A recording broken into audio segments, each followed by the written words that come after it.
তারা সরাসরি পুলিশকে উস্কানি দেয়, নির্দেশ দেওয়ার কাজটা করেছে এবং তারা যদি সুপিরিয়র অবস্থানে থেকে এটা করেছে সেই জন্য সুপিরিয়র রেসপন্সিবিলিটি বিশ্ববিদ্যালয়ের যারা ঊর্ধ্বতন কর্তা ব্যক্তি যারা এই মামলার আসামি তাদেরকেও এই দায়ী করা হয়েছে। তবে মূল দায়টা হচ্ছে সরকারের, শেখ হাসিনা থেকে শুরু করে পরবর্তী এখন তো এগুলো আমরা কমেন্ট করতে চাই না। বিচারের জন্য যতটুকু সময় প্রয়োজন বিচারের সেই গতিতে আগাচ্ছে এবং এইটাকে দ্রুততম সময়ের মধ্যে নিষ্পত্তি করা এবং পাশাপাশি ন্যায় বিচারের সকল স্ট্যান্ডার্ড মেনটেন করা, এই দুটোকে মেনটেন করে আমরা চলছি।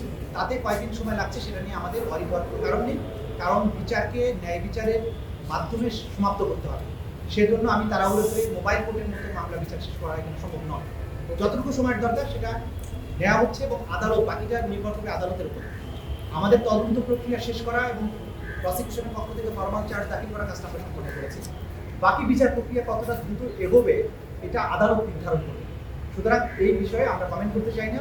আমরা একদিনও বেশি সময় নিচ্ছি না, নেব যথাসময়ে বিচার শেষ করার জন্য যা করা দরকার সেটা আমরা করব। বাকিটা নির্ভর করবে আদালতের কার্যধারার উপরে এবং সেই এখতিয়ার আদালত আগামী 10ই জুলাই পরবর্তী শুনানির জন্য দিন ধার্য করেছেন।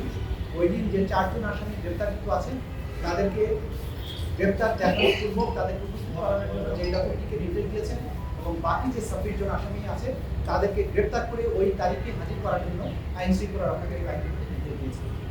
সেই দিন আসামিদের উপস্থিতির পরে বিচারের জন্য যে স্বাভাবিক কার্যক্রম সেটা দিতে হবে। যদি সকল আসামি গ্রেপ্তার করা না যায় তাহলে পলাতক আসামিদের ব্যাপারে স্টেট ডিফেন্স লয়ার নিয়োগ করার জন্য আদালত আদেশ দিতে পারেন এবং তার মাধ্যমেই আনুষ্ঠানিক বিচারের যাত্রা শুরু হবে।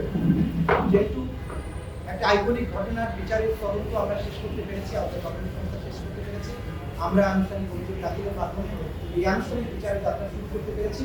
আজকে এই মুহূর্তে আমরা জুলাই বিপ্লবের শহীদদেরকে আরেকবার স্মরণ করছি এবং দেশবাসী ব্যক্ত করতে চাই যে আন্তর্জাতিক অপরাধ ট্রাইব্যুনালের তদন্ত সংস্থা এবং প্রসিকিউশন দিনরাত আপনারা চেষ্টা করে যাচ্ছেন এই বিচার যেটা জাতির একটা বড় প্রায়োরিটি এবং ভবিষ্যতে এই অপরাধের রিকারেন্স ঠেকানোর জন্য রাষ্ট্রকে যে জায়গায় যেতে হবে সেই জায়গাকে নির্ধারণ করার ব্যাপারে আমরা নিরাশ করছি।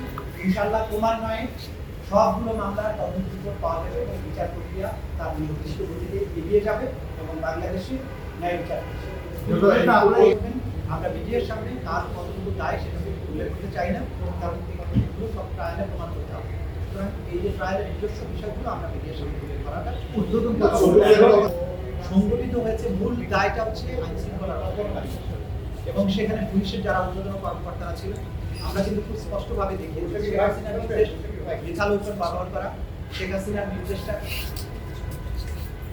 গিয়েছে প্রথমে স্বরাষ্ট্রমন্ত্রীর কাছে, স্বরাষ্ট্রমন্ত্রীর কাছে পুলিশের আইজিপির মাধ্যমে পুলিশের সমস্ত কমান্ডের অধস্তন যত কমান্ড আছে তাদের কাছে গিয়েছে। সেখানে বলা হয়েছে প্রাণঘাতী অস্ত্র বা মিথাল উপর ব্যবহার করে ছাত্রদের হত্যা করা। সেই নির্দেশের ধারাবাহিকতায় রংপুরে অপরাধটা সংঘটিত হয়েছে।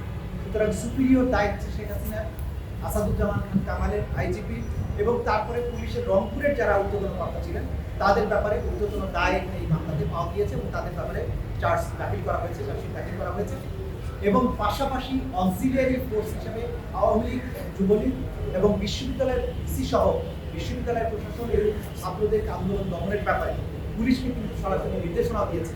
ইএফটি ফার্স্টের সাথে ট্রেড করুন যে কোনো জায়গা থেকে, ক্যাম্পাসে ক্লাসের ফাঁকে, ঢাকার জ্যামে বসে কিংবা ঘরে বসে।